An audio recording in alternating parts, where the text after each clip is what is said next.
কিভাবে নিশ্চিত হলেন যে ব্ল্যাক ক্যাট, ইন্ডিয়ান ব্ল্যাক ক্যাটের বিষয়টা আপনি কিভাবে নিশ্চিত হলেন? এবং আপনি বলছিলেন যে মির্জা আজম কর্নেল গুলজার সাহেবকে হত্যাকাণ্ডের সঙ্গে যুক্ত।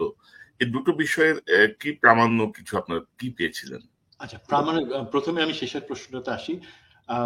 মির্জা আজম যে কর্নেল গুলজারের হত্যাকাণ্ডের সাথে জড়িত, সেটা আমরা যেই 4 জনের সাথে কথা বলেছি ইন্টারোগেট করে তাদের মুখ থেকে, এবং তারা কোরাবরেট করেছে তাদের বক্তব্য, আমরা মিল খুঁজে পেয়েছি কোন জায়গায়, কোন ম্যানহোল, তারপরে কোথায় নিয়ে যাওয়া হয়, সেই জিনিসগুলো কিন্তু একই ধরনের বক্তব্য এসছে। আমি নিজে দেখি নাই, বাট সেটা থেকে আমরা সেই বক্তব্যটা আমি বলছি।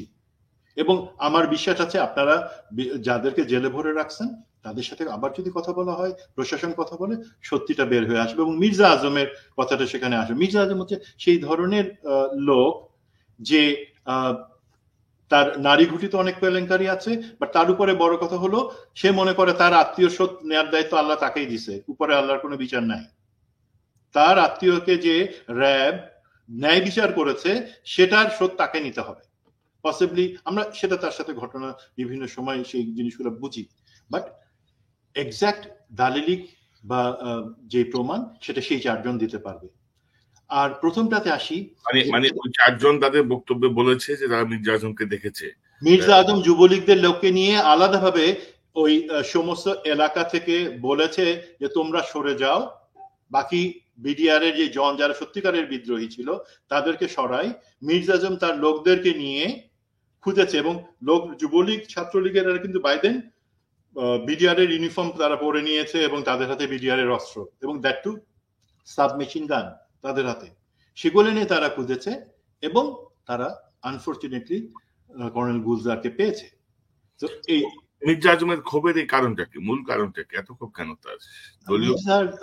আপনার বোধহয় মনে আছে যে মির্জা আজমের আত্মীয় বাংলাদেশের একজন জঙ্গি সংগঠনের জি হোতা, আমি সেই নাম ঘৃণিত নামগুলো এখানে আনতে চাচ্ছি না, বাট হোতা, এবং মির্জা আজমের উপর একটা প্রেশার ছিল, মির্জার উপর একটা প্রেশার ছিল ফ্যামিলি ভিউতে যে সেটা শোধ তাকে নিতে হবে, র্যাবের উপরে, র্যাব তার সাথে অন্যায় করেছে। যেহেতু কর্নেল গুলজার সে অপারেশন উনি তখন পুরো ম্যাজিকের মতো, উনি একজন প্রফেশনাল অফিসার, উনি সেই জিনিসগুলো রাইটলি পয়েন্ট আউট করে সেগুলো এক্সিকিউট করেছেন, সেই দোষ থাকে। আর প্রথম প্রশ্ন যেটা বলছেন ব্ল্যাক ক্যাটের জিনিসটা, এখন ব্ল্যাক ক্যাটের জিনিসটা আমরা সেই একই বর্ণনা থেকে আসি এবং পরে আমরা যে ভিডিও ফুটেজ গুলা দেখি তার মধ্যে কিন্তু আপনারাও খেয়াল করবেন, যদি সিসিটিভির ফুটেজ গুলা যদি সেগুলো ধ্বংস করা না হয়ে থাকে, সেগুলোতে হিন্দি কথা আছে এবং সৈনিকরা শুনেছে হিন্দিতে কথা বলছে, 1 নাম্বার। 2 নাম্বার, আমরা জানি ব্ল্যাক ক্যাটরা তাদের অস্ত্রটাকে কিভাবে ধরে, আমরা যে কোনো একটা পজিশনে ধরতে পারি, বাট ব্ল্যাক ক্যাটরা কিন্তু আলাদাভাবে অস্ত্র ধরে। 45 ডিগ্রি অ্যাঙ্গেলে তার সে মরে যাবে, 45 ডিগ্রি অ্যাঙ্গেলে অস্ত্র ধরা থাকবে।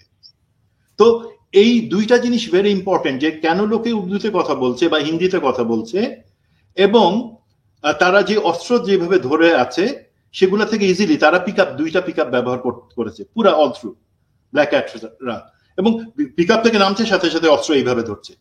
দে আর দ্য ব্ল্যাক ক্যাটস। আপনি ব্ল্যাক ক্যাটস এর যে কোনো একটা ডকুমেন্টারি বা কিছুতে দেখবেন, they are the Indian black cats, ভারতের ব্ল্যাক ক্যাটস। এবং আপনাদের ইন্টারোগেশনে তারাও এই বিষয়টা নিশ্চিত করেছে।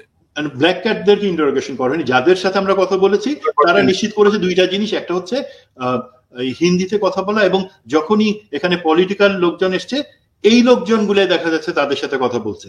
আর আমরা এই অস্ত্র ধরা এবং কিছু কিছু অডিও যে তাদের কথাবার্তা, সেগুলো আমরা সিসিটিভির ফুটেজ থেকে আমরা সেগুলোকে ক্যাপচার করতে পেরেছি এবং বলেছি যে অনেক সৈনিকের ক্যামেরাতে তোলা ছোট্ট রিল 30 সেকেন্ড 40 সেকেন্ড, সেগুলো আমরা কিন্তু পরে ক্যাপচার করি, যে ক্যামেরাগুলো তারা ফোনগুলো ফেলে গেছিল, তার মধ্যেও কিন্তু সেই জিনিসগুলো আছে যেখানে আমরা অডিওটা শুনতে পাচ্ছি কি বলছে। ওকে, আরেকটি প্রশ্ন, যে আপনাকে যখন ডিজিএফআই ইন্টারোগেট করে তখন ডিজিএফআই প্রধান কে বা কারা ইন্টারোগেট করলো, আপনি তাদেরকে আইডেন্টিফাই করতে পারেন কিনা?